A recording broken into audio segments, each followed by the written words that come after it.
Bienvenue dans For Good saison 2, l'émission qui donne la parole aux leaders d'une économie juste et soutenable.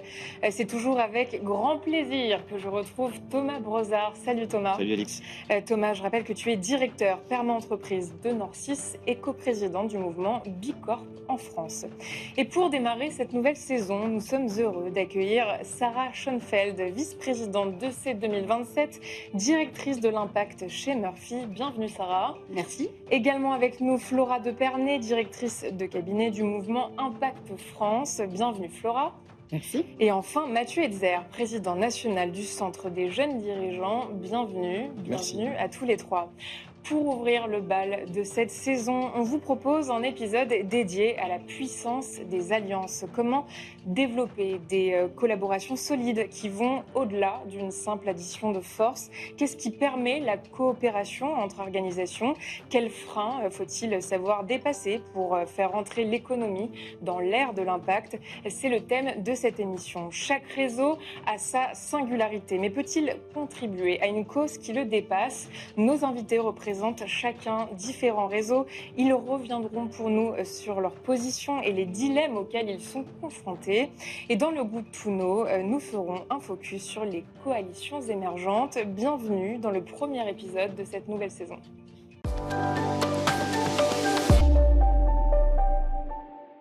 Et comme à chaque fois, on attaque cette saison avec ton édito. Et Thomas, c'est un sujet qui te tient particulièrement à cœur. Aujourd'hui, plus que jamais, tu le dis, sans coalition, il ne peut pas y avoir de transformation. Oui, alors on va essayer de développer en tout cas cette idée-là, mais peut-être avant Alix, nous avions terminé la saison dernière sur un anniversaire, il me semble. Bon, c'est pas le cas cette fois-ci, mais très heureux de te retrouver pour une saison 2 avec en plus voilà, une voilure qui va augmenter puisqu'on va doubler le nombre d'émissions sur la saison à la demande de la chaîne. Signe que la première saison a été plutôt une réussite et merci à tous les trois, toutes les trois je vais féminiser le propos puisqu'on a été féminisé. Merci à toutes les trois, désolé Mathieu, d'être avec nous pour cette première sur un sujet très très important.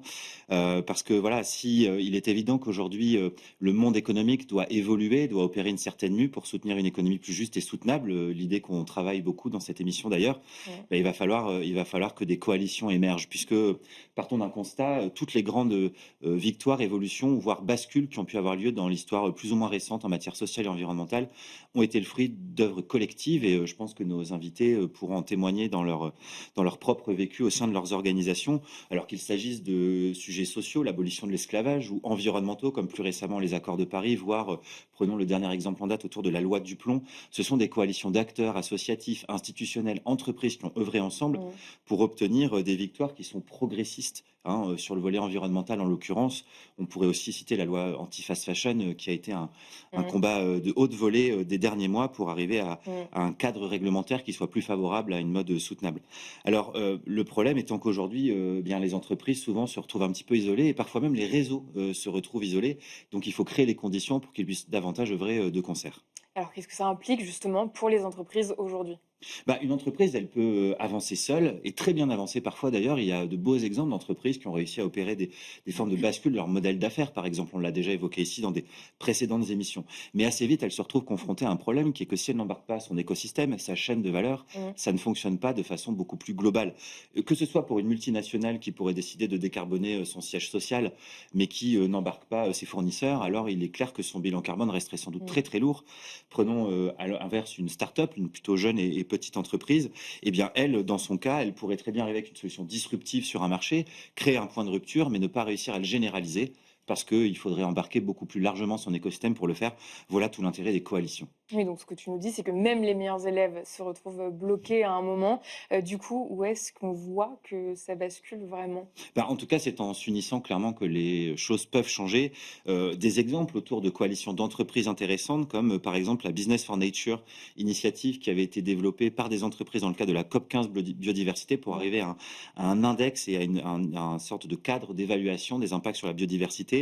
Je peux aussi citer évidemment le mouvement Bicorp qui, par la structuration internationale de ces organisations avec des entités locales et des coalitions d'entreprises sur certains secteurs d'activité, arrive à avoir une forme d'influence plus grande sur les marchés qu'adressent les entreprises qui sont certifiées. Alors voilà comment on peut par exemple faire pour que des écosystèmes d'entreprises et des coalitions soient plus utiles à cette économie juste et soutenable.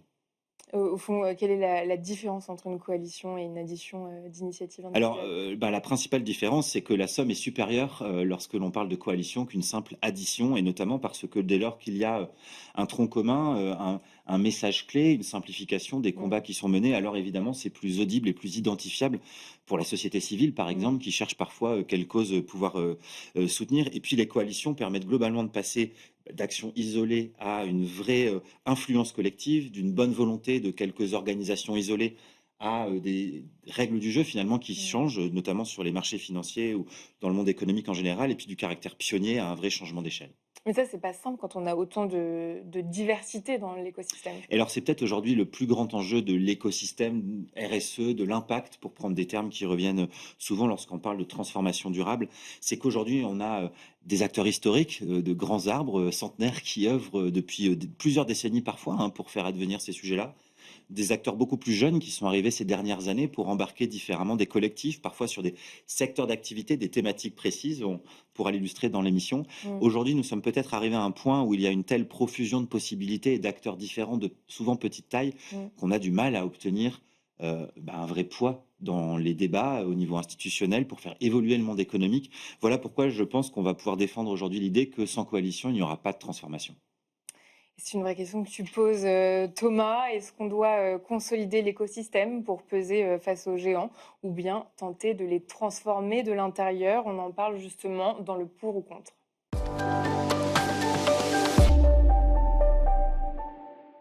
Et on démarre cette séquence avec un focus sur vos réseaux, chers invités. Et puis c'est Thomas qui va encore le cobaye de cette première émission pour cette nouvelle saison. Ton pitch va servir de modèle, du moins sur la forme à nos invités. Je propose que ce soit toi qui t'y colle. Parle-nous de Bilab et attention aux longueurs, Thomas. Ouais, je vais essayer de jouer sur 2 tableaux le plus habilement possible, mais c'est pour lancer la dynamique. Alors Ouais. oui, effectivement, en tant que coprésident du mouvement Bicorp en France, je propose de pitcher le mouvement. Alors déjà le B, pourquoi ce B? Et souvent, c'est une question qui nous revient. Eh Mm. bien, c'est pour le bénéfice pour tous. C'est l'idée que l'économie peut se rendre beaucoup plus bénéfique à l'intérêt, collectif à minima et peut-être même général dans certains cas, mais ne soyons pas présomptueux quand on parle d'acteurs économiques. À travers ce mouvement, on veut faire la preuve que, des entreprises et aujourd'hui des milliers d'entreprises dans le monde mettent en œuvre des modèles économiques, des modèles d'affaires, distribuent des produits et des services qui apportent des bénéfices sociaux, qui parfois apportent des bénéfices environnementaux, bien au-delà de l'unique réduction des impacts négatifs. Mm. Alors pour y arriver, ce mouvement met à disposition un outil d'auto-évaluation des impacts qui est très exhaustif, qui est gratuit et qui permet à toutes les entreprises qui le souhaitent de commencer à regarder comment elles vont impacter leurs écosystèmes, les clients, les territoires dans lesquels elles sont implantées. Au-delà de ça, le mouvement propose une certification pour les entreprises qui veulent vraiment pousser plus Ouais. loin cette logique en se faisant auditer de façon très précise. Et aujourd'hui, ce sont donc plus de 10 000 entreprises dans le monde qui ont obtenu la certification Bicorp, plus de 600 en France et qui œuvrent ensuite dans une communauté autour de thématiques sectorielles. J'ai pu l'évoquer tout à l'heure. Par exemple, en Europe, on a eu la Beauty Coalition qui a œuvré avec que des entreprises certifiées Bicorp pour faire essayer de faire évoluer le cadre réglementaire en Europe sur certains types de produits qui sont utilisés, par exemple, d'intrants dans les produits de beauté Mhm. et qui ensuite œuvrent ensemble pour faire vivre cette idée que le modèle d'affaires peut servir un intérêt plus global. Mhm. Alors, à l'avenir, on espère pouvoir recruter de nouvelles entreprises candidates à cette certification qui est en train d'opérer sa transformation, elle aussi, sa bascule, puisque désormais, on va adresser des thématiques très précises, je pourrais peut-être y revenir plus tard, Mhm. sur la lutte contre le dérèglement climatique, par exemple, ou le lobbying et la transparence, qui est une des nouvelles thématiques de ces standards, qui vont venir regarder comment les entreprises opèrent pour influencer le cadre réglementaire, influencer leur secteur d'activité. On en revient à l'idée des coalitions et je pense que j'en ai assez dit pour tenir le timing. Bravo, bravo, bel exercice. Exercice qui veut s'y coller désormais. J'y vais, allez. Donc Impact France, le mouvement Impact France, né en 2020 de la fusion entre 2 associations. Donc c'est déjà là, esprit de coalition, c'est né d'une Mm. fusion du mouvement des entrepreneurs sociaux, une association qui fédérait ce qu'on appelait, il y a une quinzaine d'années, l'entrepreneuriat social, le social business, qui venait plutôt du monde anglo-saxon et qui s'implantait en France avec des entreprises comme Yuka, comme Simplon, qui voyaient le jour en France. Et le mouvement des entrepreneurs sociaux avait vraiment vocation à représenter ces entrepreneurs à impact auprès des décideurs politiques et publics, parce que c'était du coup une forme un peu hybride d'entreprises à la fois commerciales et en même temps qui mettent l'impact au cœur. Donc c'était un peu nouveau. Et la fusion entre ce mouvement-là et Tech for Good France, qui est un mouvement plutôt de start-up, d'entreprises de la tech, qui avait justement ce désir aussi de mettre l'innovation technologique au service de la résolution de problématiques écologiques et sociales. Et donc c'est de la rencontre entre ces deux associations qu'est né le mouvement Impact France, avec plusieurs ambitions.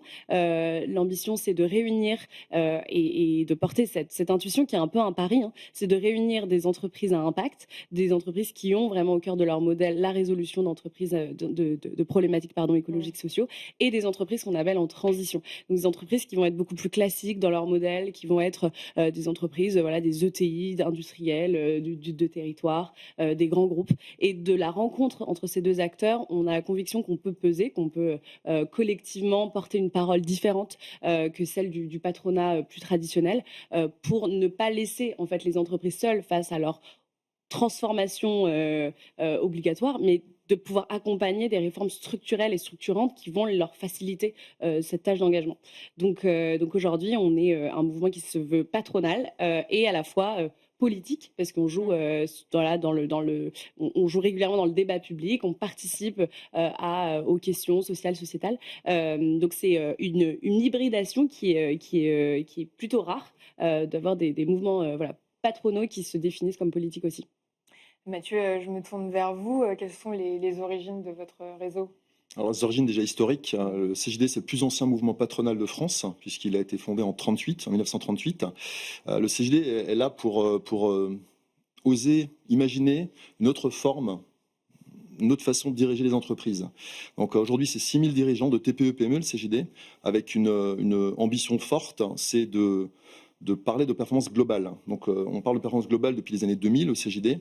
Donc la performance globale qui dit que la performance économique a du sens seulement si elle est au service de la performance sociale, sociétale et environnementale. Aujourd'hui, on est convaincu qu'il faut aller un cran plus loin encore, puisqu'on est quand même dans un monde en mutation profonde, un monde de polycrise, qui vont donner naissance à un certain nombre d'opportunités. Mais au-delà de la performance globale, il faut aller vers plus de stabilité pour nos entreprises et plus de robustesse. Du coup, on est sur ces sujets de robustesse aujourd'hui. Et rien que notre structuration nous aide aussi à réfléchir à ces principes de coalition, puisque le CJD est structuré en associations locales. Donc, on a 128 associations locales sur le territoire, 16 associations régionales. On a des associations à l'international aussi, et une tête de réseau que je représente aujourd'hui, que je préside. Donc le but du CJD, c'est quoi ? C'est rompre la solitude du dirigeant. Donc on a 3 casquettes et elles sont importantes pour comprendre un peu mon propos. On a une casquette qui concerne la formation du dirigeant. Donc on a un organisme de formation qui, l'année dernière, a dispensé 75 000 heures de formation. On a un côté Action Tank. Deuxième casquette, c'est l'Action Tank, où on va expérimenter d'autres façons de diriger. On a mené une expérimentation sur la semaine de 4 jours, par exemple, l'année dernière, avec la RACT Occitanie, la région Occitanie. On a imaginé, on a transposé le principe de la Convention citoyenne pour le climat en convention gidoyenne, donc en interne, pour œuvrer, pour imaginer des solutions pour transformer les modèles d'entreprise. Et là, la convention gidoyenne a rendu 57 conclusions, 57 propositions applicables sur lesquelles on est en train de travailler. Troisième casquette, et c'est sans doute ce qui nous distingue de certains autres mouvements patronaux, c'est notre côté militant. Le CJD est profondément militant dans le sens humaniste. Vous parliez tout à l'heure du côté politique. Le CJD est profondément politique, mais totalement apartisan. Donc politique dans le sens, on est très engagé dans la vie de la cité.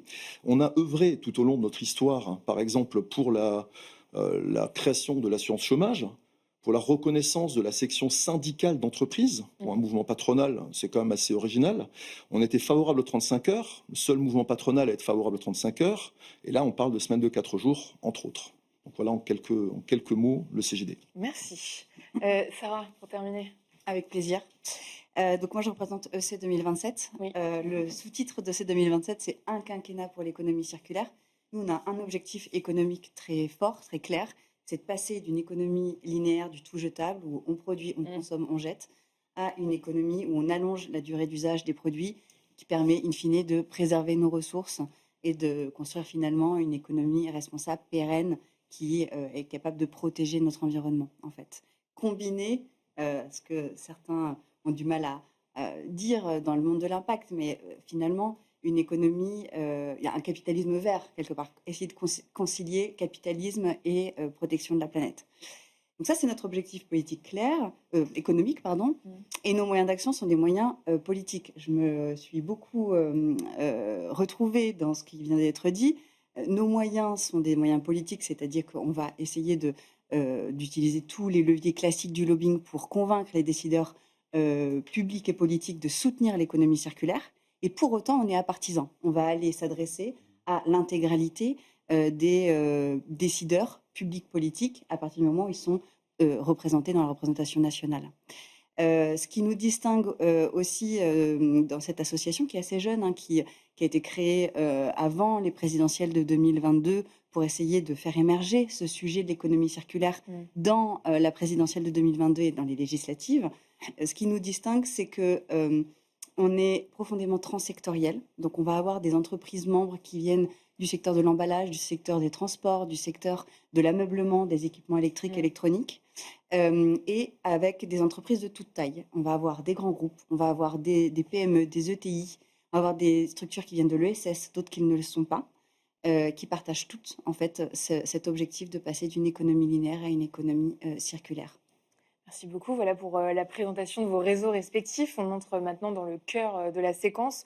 Selon vous, faut-il adopter une posture d'opposition à l'économie classique ou plutôt tendre la main pour collaborer ensemble, s'allier avec elle? Je vais peut-être initier la réponse pour laisser le temps à nos invités de Thomas méditer ou sur cette Global? question, puisqu'on a décidé de garder de la spontanéité dans l'émission et de pas toujours adresser les sujets en amont, comme ça peut se faire beaucoup. En fait, cette question, elle est surtout Ensemble. posée parce que dans la continuité de ce qu'on a pu dire en intro, notamment ce que je proposais comme édito, il y a aujourd'hui un constat pour moi assez évident qu'on a un tel foisonnement dans l'écosystème de l'impact et de la RSE que on a peut-être des plafonds de verre en capacité d'influence. On a parlé de plaidoyer, d'action dans la sphère politique pour essayer de faire advenir une autre économie. Et même si on a pu voir ces derniers mois quelques belles nouvelles, on a aussi surtout quand même pris de plein fouet le wagon de l'économie qui revient comme étant le critère de décision quasi exclusif des élites politiques et économiques. Ce qui n'est pas sans poser certains problèmes et qui aura des conséquences sociales et environnementales qui coûteront très cher par la suite. Donc la question posée, c'est surtout de se demander si on doit œuvrer et mettre toute notre énergie pour faire émerger une véritable coalition globale des acteurs de l'impact et devenir cette alternative très forte, patronale, mais pas que, aussi au niveau politique, au niveau citoyen, pour faire advenir cette économie plus juste et soutenable, ou est-ce qu'on doit plutôt mener beaucoup d'actions pour beaucoup plus se connecter aux acteurs économiques conventionnels avec lesquels aujourd'hui on a peut-être trop peu de points d'accroche, et c'est en ce sens que je trouve intéressant de creuser la question comme une forme de question clivante, certes, et la réponse elle sera probablement hybride, mais au moins elle est posée en les termes qui conviennent pour qu'on puisse avoir cet échange dans l'émission. Est-ce que c'était un avis que vous partagez? Est-ce que... Alors, la question de l'opposition à l'économie classique, au CJD, on n'est pas opposé à l'économie classique, on pense qu'il faut la faire évoluer. Je préfère œuvrer pour que lutter contre. On est dans une énergie positive, une énergie d'action. Je pense que l'économie classique, le monde de l'entreprise, comme on le connaît depuis le début de l'ère industrielle, il a montré ses limites. On va devoir changer le système. Et autant être acteur du changement plutôt que de le subir à un moment donné. Autant prendre le coup d'avance plutôt qu'on nous l'impose à un moment donné. Aujourd'hui, vous parliez de capitalisme. Le capitalisme tel qu'on le connaît depuis longtemps, a priori, arrive à sa fin. À un moment donné, on va devoir changer le système complètement. Aujourd'hui, ça ne fonctionne plus. Donc, réinventons une nouvelle façon de faire. Je pense qu'en montrant l'exemple, et c'est pour ça que le principe d'alliance, de coalition, de coopération, de se regrouper, il va permettre beaucoup de choses. En montrant l'exemple, en montrant que ça fonctionne avec de nouvelles façons de gouverner nos entreprises, avec une attention portée sur les sujets de transition écologique, en montrant l'exemple, en montrant que ça fonctionne, on va embarquer des gens à nous suivre sur ces projets-là. Et puis, en vous écoutant, ce qui me vient comme réflexion, c'est que essentialiser une économie conventionnelle versus une économie d'impact, c'est comme essentialiser les hommes contre les femmes. Ou, vous voyez, il y a dans l'économie conventionnelle des entreprises qui ont tout intérêt et qui ont conscientisé qu'elles avaient un tout intérêt à pousser des mesures en faveur du développement durable, en faveur de l'impact, parce que ça sécurise leurs actifs, parce que ça sécurise leur trajectoire de développement. Il ne faut pas mettre tout le monde dans un même sac. Et je pense que des coalitions aussi, des fois un peu opportunes, où les contours de cette coalition vont changer. Il n'y aura pas forcément les mêmes acteurs au sein des mêmes thématiques de coalition. Il faut avoir ce regard plus fin et au fur et à mesure, abandonner des visions un peu manichéennes qui mettent des gens un peu dans des sacs, parce qu'en fait, tout le monde commence à véritablement voir que c'est son intérêt. J'étais très frappée pendant la COP21 d'une phrase qui m'est restée. On ne fait pas de business sur une planète morte. Donc c'est l'intérêt de toutes les entreprises de changer leur mode de gouvernance et de regarder un peu les impacts, les externalités sur la société et sur l'environnement. Moi, ce qui me vient en vous entendant, c'est plus d'expérience. C'est-à-dire qu'aujourd'hui, c'est des questions tactiques que vous posez qui sont intéressantes, de savoir qu'est-ce qui va être le plus efficient pour faire advenir la transition du monde économique voilà, qu'on appelle de nos voeux. Et cette question tactique, je ne crois pas qu'il y ait une réponse binaire. On le sait, voilà, qu'il va falloir un et peut-être des coalitions qui vont devoir émerger pour créer un contrepoids, un récit lisible, voilà, un narratif clair pour ceux qui ne nous connaissent pas, pour ceux qui ne sont pas forcément d'accord, etc. Et à la fois, il va falloir aussi des initiatives clés, sectorielles, expertisées, qui vont pouvoir jouer leur partition à l'endroit où elles vont être le plus utile. Ça, je pense qu'on est... Voilà, en tout cas, moi, c'est la conviction que je porte et la conviction qu'on partage au mouvement Impact France. L'expérience dont je voulais vous faire part, c'est, nous, il y a quelques années, on échangeait beaucoup avec Bruno Le Maire, ministre de l'économie pendant 7 ans. On l'a vite oublié, mais quand même, il a été un des hommes forts du quinquennat Macron. Et Bruno Le Maire nous disait régulièrement qu'on échangeait avec son cabinet. C'est très intéressant les propositions que vous avez, notamment sur la conditionnalité des aides publiques aux entreprises, sur la modulation de la fiscalité en fonction de l'engagement, etc., etc. Donc des sujets extrêmement importants, extrêmement stratégiques. Il nous disait, vous nous dites que vous êtes pour, vous nous dites qu'il y a des entreprises qui sont pour, et en même temps, on voit des gens qui semblent proches de vous, qui ne portent pas du tout ces convictions. On ne comprend pas bien, en fait, qu'est-ce qui vous unit, qu'est-ce qui vous caractérise. Il y a une incohérence, il y a une illisibilité qui fait que l'illisibilité, quand on n'est pas complètement convaincu, comme Bruno Le Maire, sur la conditionnalité des aides publiques, c'est assez pratique. C'est assez pratique de se mettre dans la brèche de toute façon, on ne comprend pas bien, vous représentez personne, vous représentez une niche qui, globalement, est très intéressante, mais en fait, c'est une niche, et donc on n'a pas intérêt à vous prendre au sérieux. Et donc nous, c'est pas tant un enjeu d'exister ou de survie, mais c'est vraiment d'expérience. On sait que là où le MEDEF, par exemple, la CPME, on en parlait, l'UDP, donc les autres grandes organisations patronales traditionnelles, se sont organisées, savent comment jouer leur partition justement des moments où il faut défendre les intérêts patronaux traditionnels. Nous, en face, on semble un peu fragile sur nos appuis. On ne sait pas bien nous comptabiliser, on ne sait pas bien rendre compte des idées et du dénominateur commun le plus élevé qu'on peut porter ensemble. Et ça, à terme, ça nous coûte. Parce que des réformes qui auraient peut-être vu le jour s'il y avait eu une vraie digue. Et depuis quelques mois, on y reviendra, mais c'est ce qu'on essaye de consolider, d'accélérer, c'est de dire une digue qui soit claire et lisible. Donc c'est le point, c'est de dire lisibilité nous coûte vraiment. Tu veux ajouter quelque chose? Après, on passe au débat. La ligne de crête, et voilà, on rentrera vraiment dans le débat ensuite, mais on voit bien que la ligne de crête, elle est complexe. Je pense qu'on est d'accord pour dire le but, c'est pas d'être en opposition féroce, d'autant que la représentation des mouvements patronaux n'est pas forcément toujours alignée avec la vision des dirigeantes et des dirigeants qui adhèrent au réseau. Totalement. Et ça, en ce moment, on a des exemples caricaturaux, que ce soit sur des réglementations environnementales où on entend dire cessons de serrer l'étau sur les entreprises avec les normes environnementales, alors qu'il y a plein d'entreprises qui sont prêtes à jouer le jeu parce que c'est la condition de leur soutenabilité, de leur robustesse et donc de leur pérennité à moyen long terme. Et la taxe Zuckman en ce moment, et là on est dans l'exemple hyper immédiat, est encore plus caricatural dans l'espèce d'opposition qui est en train d'être faite, alors que déjà on ne parle pas du tout de la même chose quand on parle d'une grande fortune installée depuis des décennies, d'une jeune start-up, d'une PME, mais sur des modalités qui sont totalement différentes. Quand des ETI comme Norcis payent 24% d'impôts versus des concurrents de très grande taille qui payent 2 à 3%, sans tomber dans les caricatures de choses très clivantes comme en ce moment, je pense qu'on peut rééquilibrer un petit peu les débats sans que ça gêne finalement personne pour la soutenabilité des business.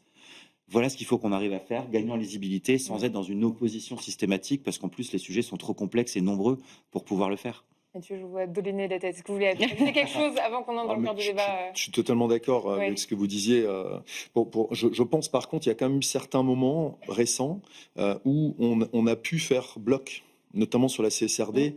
On a quand même été nombreux à se positionner en faveur de la CSRD et je pense que ça commençait à faire masse. Mon petit doigt me dit que c'est que le départ. Allez, on passe au débat.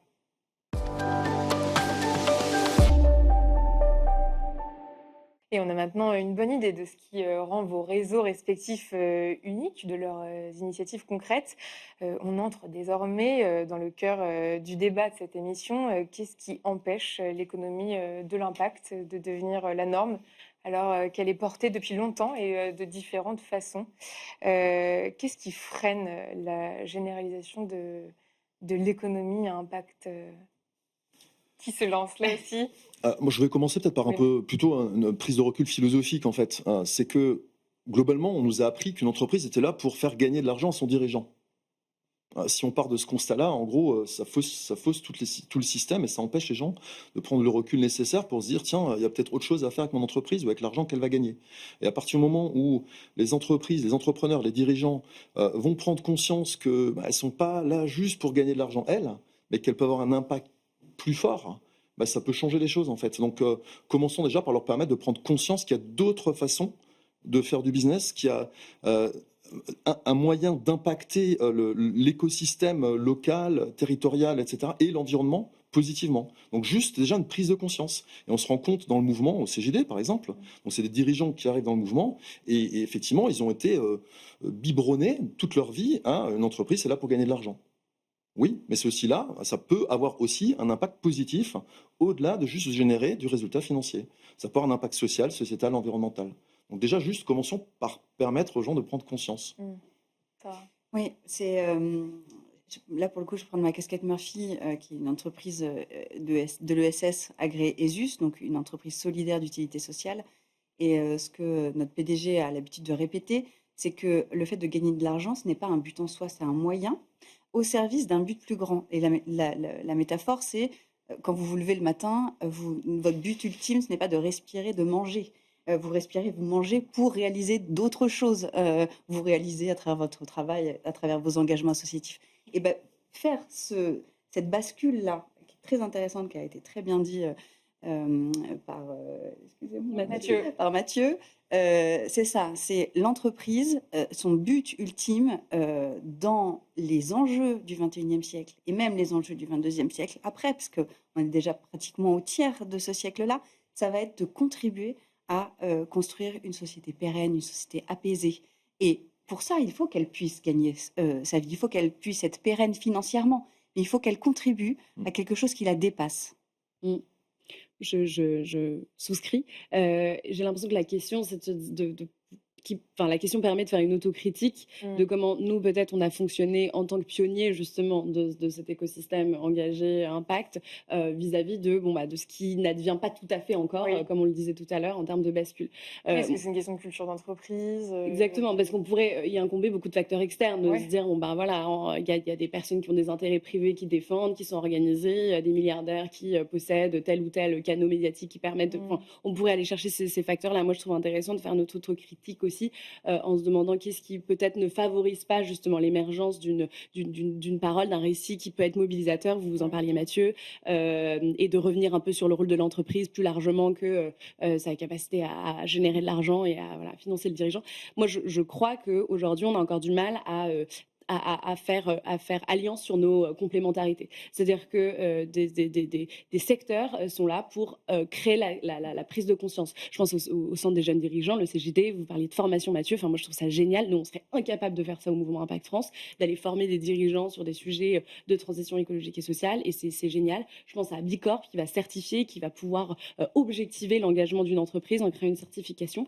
Et nous, par exemple, plutôt sur la dimension politique, justement, pour être en capacité de représenter une parole parole collective, globale, en plaidoyer. On dirait que c'est un peu ça notre expertise.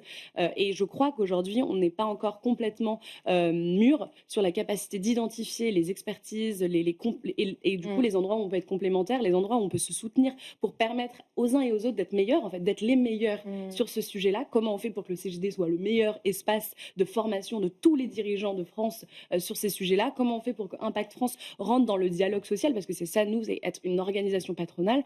Bon, c'est pas le rêve de tous les réseaux d'entreprises, hein, parce que c'est quand même se piffrer un certain nombre de contraintes. Et donc, comment on fait pour, nous, peut-être continuer de monter sur ce projet-là? Comment on fait pour que sur le secteur de l'économie circulaire, EC 2027 devienne le leader aujourd'hui de la pensée ou le leader, ou en tout cas un des leaders sur ces sujets-là? Moi, je crois que c'est vraiment comment on travaille à cette complémentarité, comment on crée une tactique justement qui réponde avec tout ce qu'on peut faire de mieux, et justement de ne pas forcément rester sur des incantations trop larges pour réussir à être efficace. Peut-être pour essayer de résumer, 2 freins et une opportunité, ça fera peut-être la transition avec la question suivante, on verra ça Alix, mais à l'échelle des individus, Mathieu parlait de prise de hauteur philosophique, moi j'évoquerais en fait un aspect culturel qui veut que le désir d'entreprendre, il est davantage motivé par la création de richesses et la prise de pouvoir que par la résolution d'enjeux sociaux et environnementaux. Même si c'est en train de changer. Oui, ça dépend de la génération des dirigeants. C'est en train de changer avec des motivations qui sont en train d'évoluer. Mais l'économie dont on parle nécessite d'avoir des personnalités qui sont beaucoup moins qui ont moins envie de pouvoir et de richesse. Ça, c'est un premier point à l'échelle des individus. À l'échelle du système, on a en ce moment une conjoncture qui est en train de dévoiler au grand jour le fait que la RSE et l'impact ne sont jamais vraiment rentrés dans les modèles d'affaires. Parce que si c'était le cas, alors quand l'économie se tend, ces sujets-là ne passeraient pas à la fin de l'agenda. Et en ce moment, malheureusement, la situation étant très tendue, les chaînes de valeur, les structures de coûts des entreprises sont en train d'exploser. Donc elles cherchent des solutions court-termistes pour maintenir des niveaux de rentabilité qui, de toute façon, ne tiendront pas 5 à 10 ans encore. Ça, c'est certain. Donc l'opportunité, en fait, finalement, elle est peut-être double. C'est que, il est grand temps de changer le modèle pour résister dans le temps. Et je pense que l'économie circulaire a de belles heures devant elle, parce que ce sera la seule solution pour limiter les coûts, par exemple, d'achat de matières premières, dès lors qu'elle se raréfie. Et l'opportunité peut-être plus générationnelle de toutes ces personnes qui arrivent désormais sur le marché du travail, des ambitions entrepreneuriales, qui de plus en plus ont envie de les mettre au service d'une cause qui est autre que la captation de la richesse. Il y a aussi un frein aussi très concret, hein. C'est le chiffre est sorti du rapport qui est sorti au mois de juin du cabinet Green Lobby, qui a initié une alliance du lobbying d'intérêt général. Les entreprises dites de l'impact investissent 35 fois moins dans le lobbying et dans les affaires publiques que les entreprises dites classiques. Donc quand vous avez aussi un rapport de force qui est de 1 à 35, les résultats ne peuvent pas être autres. Alors, Sarah ne le sait peut-être pas, mais la dernière émission de la saison dernière était en présence de Green Lobby et d'autres acteurs sur le lobbying d'intérêt général. Merci de faire ce lien, d'autant que, peut-être pour terminer, pardon, je reprends la main là-dessus, mais quand on regarde les réseaux que nous représentons, Flora, tout à l'heure, citait le MEDEF, on parle d'une organisation qui a plus de 200 salariés aujourd'hui sur le territoire. Le mouvement Impact France, Bilab, EC 2027, le CJD. Je pense qu'on ne peut pas revendiquer à nous 4 cumuler autant de salariés pour porter un mouvement, aller voir les entreprises, développer ce récit collectif qui donne envie et qui permet de clarifier la proposition de valeur, notamment auprès de la puissance publique qui derrière va définir la législation. Voilà aussi un frein majeur. C'est les moyens dont nous disposons aujourd'hui pour faire valoir. Je ne parle même pas des financements de lobby, enfin d'actions de plaidoyer. Et justement, toujours sur les freins législatifs, quels sont-ils, ceux qui empêchent la coopération interréseau? Alors, je ne pense pas qu'il y en ait. Sur des freins législatifs qui empêchent la coopération, moi, j'en vois pas. Non, c'est plutôt un problème de temps et de moyens pour pouvoir tous se mettre ensemble sur un interne comme enjeu. C'est un enjeu à la fois, je pense, interpersonnel. Enfin, je pense qu'il y a comme toute coalition, toute coopération, il y a un moment donné, il y a quand même des gens à la manœuvre, il y a des personnes. Enfin, c'est pas juste des grandes idées, c'est des personnes qui doivent sentir la même intuition, doivent se connaître, etc. Donc, je pense qu'il y a vraiment un effort qui est en train d'être dépassé, hein, mais quand même un effort d'interconnaissance, de confiance, etc. pour avoir envie de travailler ensemble et avoir envie d'être fort ensemble. Puis, il y a un sujet, comme tu le disais, Thomas, d'enjeux court-termistes, mais on n'est pas les seuls à faire face à ça. Mais un enjeu de court terme, long terme, c'était le thème des universités d'été de cette année organisée par Impact France, mais de se dire comment mon réseau qui a des enjeux financiers, partenariats stratégiques et autres très court terme peut également prendre le temps de s'inscrire dans des dynamiques dont on ne voit pas le résultat dans l'immédiat, mais dont on croit que à moyen long terme, ça peut avoir un effet. Et ça, c'est aussi des logiques et des raisonnements qu'on demande et qu'on appelle de nos voeux pour les entreprises de nos réseaux, mais qu'on doit peut-être aussi s'appliquer à nous-mêmes. Moi, je crois qu'il y a vraiment un travail aussi à faire pour se demander comment nous-mêmes, on n'agit pas aussi dans des logiques d'un système économique qu'on le connaît, qui est contraint, qui est pressurisant sur ses dimensions financières et autres, pour prendre du recul et montrer l'exemple aussi sur nos coopérations. Est-ce que vous avez des expériences, des exemples à partager d'alliances qui ont montré leurs limites? Qui ont montré leurs limites. On n'a pas envie de dénoncer les échecs. Non, mais ça, tout le monde est d'accord. Toute expérience peut avoir ses limites. Je pense que les plus gros freins à une expérience, une coalition, une coopération, c'est potentiellement la notion d'ego dont Thomas parlait tout à l'heure. Vous ne l'avez pas dit avec ces mots-là, mais en gros, c'est pourquoi on veut monter une boîte dans le système classique. On va gagner de l'argent pour s'enrichir personnellement. Et dans les alliances, ça peut être pareil. Pourquoi est-ce qu'on veut s'allier? Peut-être que l'un veut tirer la du jeu, etc. Donc en fait, si on est déconnecté de ces enjeux personnels, ça facilite les choses. Et je pense que c'est un des risques ou un des freins potentiels aux alliances, c'est ça. C'est que l'un membre ait un enjeu qui n'est pas nommé potentiellement. Peut-être que dans notre cas, il faut aussi évoquer le fait que chaque organisation a ses spécificités, a un positionnement qu'il revendique auprès de ses adhérentes et de ses adhérents, qui justifie justement d'en faire partie, et que si on décide de tous avoir le même tronc commun, on risque peut-être à un moment donné d'avoir un petit sujet pour rester attractif, parce que pourquoi j'irai ici plutôt que là, et il faut bien se mettre à la place de celles et ceux qui pilotent les entreprises. Ils ont quand même une activité à faire tourner avant d'aller passer du temps eux-mêmes dans des réseaux dans lesquels ils s'impliquent. Et seulement dans certains cas, on peut se libérer un petit peu du temps, ou alors parce qu'on s'engage vraiment beaucoup. Mais il y a pour moi une limite, c'est celle-ci, c'est trouver le tronc commun qui soit suffisamment puissant pour que ce soit mobilisateur et que ce soit plus lisible, sans dénaturer ce que chacun peut avoir revendiqué derrière, pour rester attractif vis-à-vis des entreprises qui le font vivre, qui font vivre le réseau, qui font vivre les équipes, qui développent des programmes, des formations. Et ça, c'est peut-être le gros défi qu'il va falloir qu'on arrive, nous, à soulever ensemble. Et la bonne nouvelle, c'est qu'on a plutôt tendance à avoir envie de le faire, je crois, donc il n'y a plus qu'à. Trouver du temps ou trouver de l'argent, parce qu'il y a aussi des petites entreprises qui décident de créer un ETP complet d'un poste de directeur d'affaires publiques ou chargé des relations institutionnelles.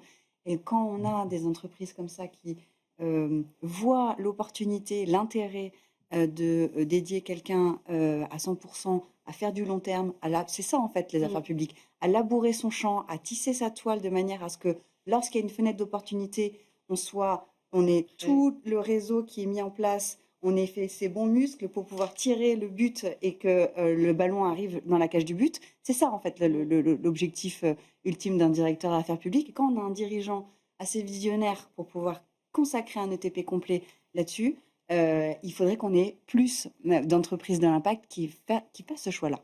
Et on pourra créer le réseau des chargés d'affaires publiques des entreprises de l'impact, et là, ça deviendra très, très intéressant. Et Mathieu, du côté des jeunes dirigeants, quels sont les leviers efficaces pour convaincre, mobiliser Peut-être jusqu'à quel âge un jeune dirigeant ça peut C'est une excellente question. C'est comme en lien avec mon... Alors, jeune dirigeant, le jeune dirigeant, c'est une histoire d'état d'esprit et pas d'état civil. D'accord. On a des critères d'âge dans les fonctions électives, mais pas dans l'adhésion au mouvement. Non, mais c'est important de le rappeler. C'est très important. Faut pas que les gens se limitent à non, être tout à fait. par le projet. On a des gens qui ont 60 ans dans le mouvement. Voilà. Parce qu'elles sont en capacité d'expérimenter des choses. Quand on parle de semaines de 4 jours, ça ne convient pas à tout le monde. Alors, entre nous, globalement, a priori, il est vraisemblable qu'on soit relativement d'accord sur les sujets. Et c'est un des sujets, d'ailleurs, à aborder, c'est qu'on échange souvent entre personnes qui sont d'accord. Oui. Et je pense qu'il faut qu'on fasse attention, parce que quand on parle de semaine de 4 jours entre nous, a priori, on va trouver un terrain d'entente. Par contre, quand on en parle à l'extérieur, ça peut faire grincer très violemment. Donc, déjà, il faut convaincre en interne de l'intérêt du sujet. Déjà, qu'est-ce qu'on entend par semaine de 4 jours, par exemple? Bien d'accord. Semaine de 4 jours, semaine en 4 jours. Enfin, il y a plein de sous-sujets dans le sujet. Il faut réussir à se mettre d'accord sur les terminologies d'abord, et après, il faut réussir à convaincre les gens, à embarquer. On a la chance d'être structuré, d'être très structuré au CJD. Mais du coup, effectivement, on a 128 associations à fédérer d'une certaine façon. 128 associations qui sont fédérées, entre guillemets, par 15 associations régionales qui sont fédérées par une tête de réseau. Donc, ça a une force, c'est que chacun est très, très agile. Et en même temps, effectivement, il faut réussir à embarquer tout le monde dans le même système. Alors, on a un mode de gouvernance au CJD qui est relativement partagé, puisqu'on a un principe, pour caricaturer un peu, de grands électeurs. On a un conseil d'administration représenté par des présidents de région, etc. Donc, on a une gouvernance qui, normalement, permet de porter des projets qui vont parler à un maximum de membres. Mais c'est vrai que c'est un équilibre subtil à trouver.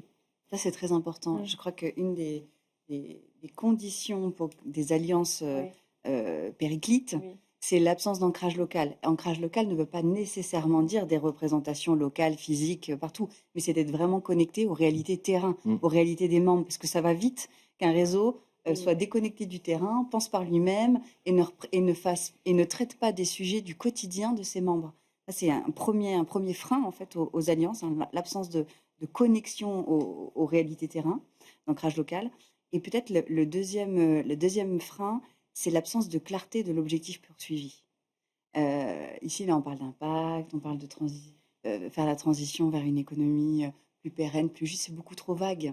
Il faut que l'objectif défini au sein d'une coalition soit extrêmement précis, bien écrit, et qu'on se soit assuré qu'il soit partagé auprès de tous les membres. Flora, vous êtes d'accord sur cette notion d'objectif ? Je suis complètement d'accord. Je pense qu'il y a, il y a 3 niveaux, quoi. Il faut avoir une vision commune, être d'accord sur le grand récit fédérateur, porteur, etc. Là, ça peut être effectivement transition économique, transition sociale, écologique de l'économie, ou voilà, des choses qu'on a l'habitude de se dire entre nous. Je pense qu'il y a un deuxième niveau qui est plutôt d'avoir des objectifs stratégiques très définis. C'est-à-dire qu'il n'y a rien de plus démobilisateur dans une coopération, quelle qu'elle soit, que de se dire, en fait, je ne sais pas bien où on va. C'est très sympa, je sers des pinces et les gens ont l'air mus par les mêmes convictions que moi, mais en fait, pourquoi faire? Et donc, je pense qu'il y a vraiment besoin de poser des objectifs assez précis. Je pense justement au sujet CSRD, par exemple, il y a quelques mois, il y a eu une coalition, je dirais, de fait autour du sujet CSRD parce qu'on partageait cette grande vision autour du Green Deal européen. On partageait des mécanismes précis sur le paquet omnibus, en tout cas, désaccord avec la proposition de la Commission à ce moment-là. Et donc, ça a permis vraiment de fédérer une alliance de fait avec des prises de parole coordonnées, avec une capacité d'être lisible, je me répète là-dessus, mais en externe. Et donc ces objectifs-là, ils sont vraiment importants, je souscris. Et après, je pense qu'il y a aussi la dimension rite et rituel. C'est qu'est-ce qui va faire en sorte que dans notre mode de gouvernance, ou en tout cas de process, parce qu'on n'est pas obligé d'avoir une gouvernance, je pense qu'on peut avoir des process bien ficelés, comment on a des rites et des rituels qui nous permettent de continuer à créer un sentiment d'appartenance, justement retoucher en permanence la vision, retoucher les objectifs stratégiques. Enfin, je pense qu'il y a pas mal de choses qui garantissent la pérennité d'une coalition. Il y a un truc un peu étonnant, en fait, je pense qu'on n'arrive à pas suffisamment faire ça. En fait, la faire monter, je trouve, c'est le fait de s'ancrer dans le quotidien des individus. Quand on parle transition environnementale, sociale, qu'on porte des choses qui nous semblent justes, on a encore, je trouve, beaucoup de mal à le faire de façon très accessible. Parce que par essence, déjà, le sujet est complexe. La CSRD, Mathieu, exemple extraordinaire, une coalition comme rarement on en avait vu se développer et de façon très rapide, avec un résultat malheureusement très décevant, puisqu'au final, la loi a été globalement assez démontée par rapport à ce qui était prévu au départ. Mais on a peut-être quelque chose qui est une nouvelle opportunité. C'est justement l'émergence de ces difficultés que nous rencontrons toutes et tous, par exemple en matière de santé, parce qu'il commence à être connu que certains types de produits chimiques qui sont utilisés dans les champs ou dans des produits qui sont vendus dans le commerce posent des gros problèmes de santé derrière, le coût que ça représente. Et ça, c'est un sujet qui touche tout le monde. Je pense que la loi Duplomb est un bon exemple que lorsque on sort d'une posture qui est exclusivement liée à la transition écologique, qui est un truc imperceptible à 2050, en tout cas c'est le récit qui a été trop souvent raconté, ça marche pas. Et quand on le ramène à la santé, ça marche beaucoup mieux. Donc il faut aussi, je pense que nous, dans le développement de nos actions, etc., on garde le même objectif en vue, mais peut-être qu'on le traite et on l'aborde de façon différente, c'est-à-dire en étant directement connecté à ce qui peut intéresser celles et ceux à qui on s'adresse. Et aujourd'hui, peut-être qu'on ne s'adresse pas suffisamment à eux et trop à nous-mêmes. Mathieu, vous partagez ce point de vue? Oui, Il faut se sentir ouais, dans le quotidien des gens. on est parfois très loin de la réalité quotidienne de nos membres. Je représente 6000 dirigeants, je ne les connais pas tous individuellement, évidemment. Je ne sais pas ce qui est en train de se passer dans la tête des uns, des autres. Alors on imagine leurs besoins, hein. On imagine déjà un besoin de stabilité politique actuellement, qui ferait du bien pour l'économie. Mais au-delà de ça, effectivement, il faut qu'on se mette au contact. Alors on a par chance, on a des outils au CJD pour être au contact des problématiques des dirigeants. On a des groupes d'accompagnement à la décision qui fonctionnent de façon très locale, où un dirigeant qui a une problématique peut regrouper 6, 7, 8 dirigeants sur la thématique de sa problématique. Donc on arrive à remonter des besoins, mais c'est traité de façon ponctuelle et individuelle, là où il faudrait un besoin collectif. Alors on a organisé, on appelle ça un tour des régions au début de notre mandat avec Kitri Diar, vice-présidente. On a organisé un tour des régions pour aller dans les différentes régions du CGD. Donc on a fait les 16 régions, pardon, pour remonter leurs besoins. C'est quoi vos problématiques majeures du moment en tant que dirigeant? Donc on allait se connecter. Et pour autant, ça reste on a fait des ateliers en intelligence collective pour remonter les problématiques majeures. Et il est certain qu'on ne peut pas adresser toutes les problématiques de tous les dirigeants. Par contre, on a essayé de prendre celles qui sortaient le plus pour essayer de les adresser. Ouais. Mesdames, pour clôturer ce débat, quelles leçons tirer pour construire des coalitions plus efficaces à l'avenir? Une idée à retenir chacune? Je vais appuyer sur ce que j'avais déjà souligné. Alors, s'assurer qu'on partage un narratif global ensemble, mais atterrir sur des objectifs clairs et précis. Ça me semble être une condition un peu sine qua non. Et à partir du moment où on partage cet objectif clair et précis, qu'on soit de cultures d'organisation différentes, c'est dépassable. Et donc, à partir du moment où on partage cet objectif clair et précis, on veut faire coalition. À partir du moment où on veut faire coalition, on peut. Moi, je suis assez partisane de cet adage, quand on veut, on peut. Il faut juste trouver ces leviers de motivation qui vont permettre en fait à différents réseaux ou différentes organisations de dégager du temps, de dégager des moyens, de dépasser leurs différences de culture. Donc, bien s'assurer qu'on partage ce même objectif clair et précis. Ensuite, reconnaître les spécificités de chacun, c'est-à-dire quel plaidoyer spécifique, quelle expertise spécifique porte chacun des membres. Troisième condition qui me semble assez essentielle, s'assurer que chacun des membres de cette grande coalition endosse, supporte le plaidoyer spécifique de chacun. Parce que s'il y a même une petite dissonance, ça va être compliqué de faire corps. Et une fois qu'on a cette base-là, qui prend du temps, avoir un leadership, mettre de la cohérence, mais ça se déroule. Et vraiment, les phases amont, il faut y passer du temps pour être bien sûr que tout le monde est aligné sur un plaidoyer commun et sur chacun des plaidoyers spécifiques de chacune des organisations. Voilà. Non, je souscris, je vais pas répéter, je suis hyper d'accord avec cette synthèse. Voilà. Très bien. Eh bien, c'est l'heure de passer à notre dernière séquence.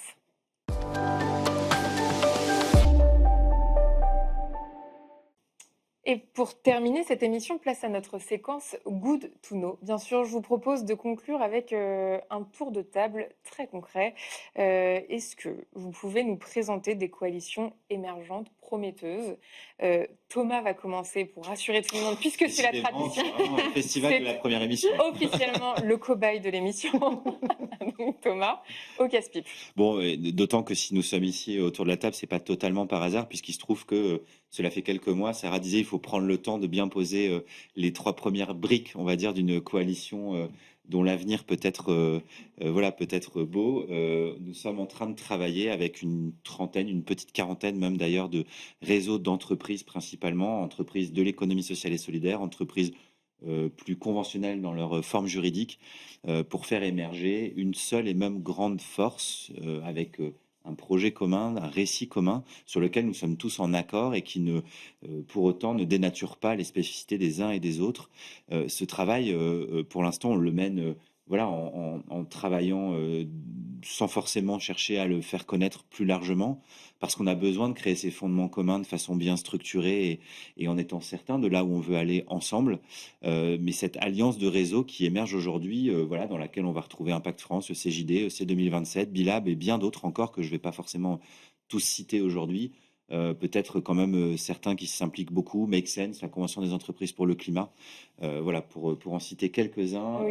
Oui. Travaillent, réfléchissent ensemble. On essaie de se voir tous les 2-3 mois pour l'instant, parce qu'il faut qu'on trouve le bon rythme et c'est pas simple. Et donc aujourd'hui, finalement, ce qui nous manque le plus, je pense, c'est Oui. les moyens dédiés à ce travail-là au sein de chacun des réseaux pour qu'on ait un ensemble commun qui puisse réfléchir, travailler, contribuer. Mais il est certain que on va assez vite pouvoir, je pense, arriver à des résultats intéressants pour la simple et bonne raison que jusqu'à aujourd'hui, on n'était que trop peu organisé. Et c'est tout l'intérêt de cette dynamique qui est en train d'émerger.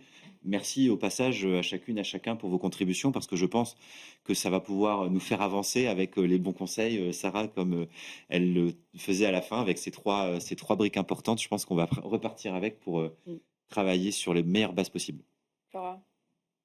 Un exemple où je rebondis à ça. Les deux. Les deux. Vous pouvez rebondir et donner un Je exemple. rebondis. Non, mais c'est chouette de pouvoir se Ouais. faire l'écho de cette initiative qui a vraiment vocation à pas justement recréer un nouvel espace, etc., mais plutôt à travailler, à se renforcer les uns les autres, à se coordonner et justement pour peser encore plus là où chacun a besoin de peser et puis aussi créer aussi des espaces aussi de commun, de plaidoyer commun. Donc ravi de démarrer. Ça fait un moment, mais quand même de démarrer cette Nouvelle aventure aussi d'alliance tous ensemble. Et peut-être un dernier point, j'ai envie de revenir parce que c'est encore un peu frais dans ma tête, mais un conseil ou quelque chose qui a marché, nous, chez Impact Oui. France, dans cette dynamique de collective, c'est les universités d'été de l'économie de demain. Donc un événement qui a vocation à réunir les entrepreneurs qui ont envie de mettre justement ces sujets-là au cœur et surtout d'être un espace d'influence, de lobbying aussi pour montrer un rapport de force avec ce qui peut se faire par ailleurs par le MEDEF et autres. Et je pense qu'on c'est pas parfait du tout.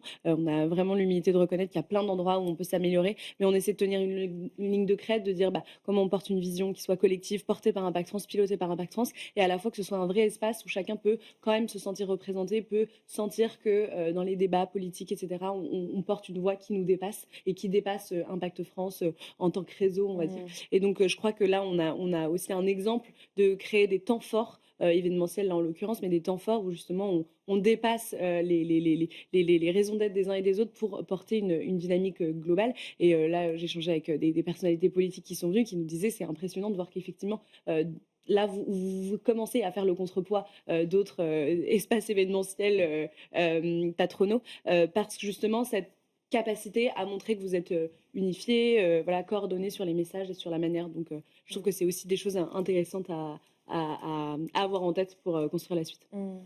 Mathieu. Alors, on parle de coalition, moi je parle un peu de coopération, parce qu'effectivement c'est ce qui permet d'aboutir à des coalitions.